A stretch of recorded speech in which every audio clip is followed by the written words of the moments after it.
નમસ્કાર દર્શક મિત્રો, @ગુજરાતમાં આપનું સ્વાગત છે। ગુજરાતમાં ભૂપેન્દ્ર પટેલ સરકારના મંત્રીમંડળનું વિસ્તરણ ક્યારે થશે? બસ આ જ સવાલના જવાબની રાહમાં હાલ ઘણા બધા નેતાઓ બેઠા છે। લીલી પેનથી સહી કરવાના સપના જોતા નેતાઓ મંત્રીમંડળના વિસ્તરણમાં તેમની લોટરી ક્યારે લાગશે તે જ વિચારમાં છે।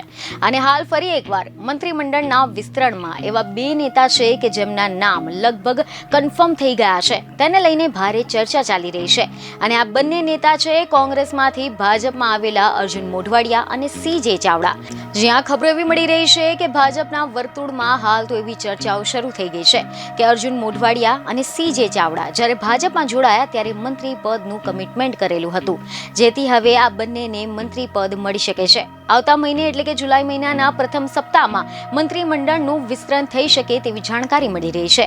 પોરબંદરથી જીતેલા સિનિયર નેતા અર્જુન મોઢવાડિયા કે જેને કેબિનેટ વિભાગમાં સ્થાન મળી શકે છે, જ્યારે વિજાપુરથી જીતેલા CJ ચાવડાને રાજ્ય કક્ષાના મંત્રી બનાવવામાં આવી શકે છે।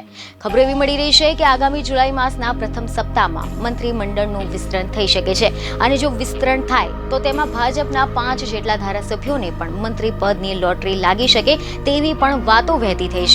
કારણ કે ડિસેમ્બર 2022માં જ્યારે ગુજરાત સરકારની રચના થઈ ત્યારે જ કેટલાક ધારાસભ્યો એવા હતા કે જેઓ મંત્રી પદને લાયક હતા અને દાવેદાર પણ હતા, પરંતુ આમ છતાં પણ તેમને મંત્રી પદથી વંચિત રહેવું પડ્યું હતું। તેમની નારાજગી પણ અંદરખાને જોવા મળી રહી છે।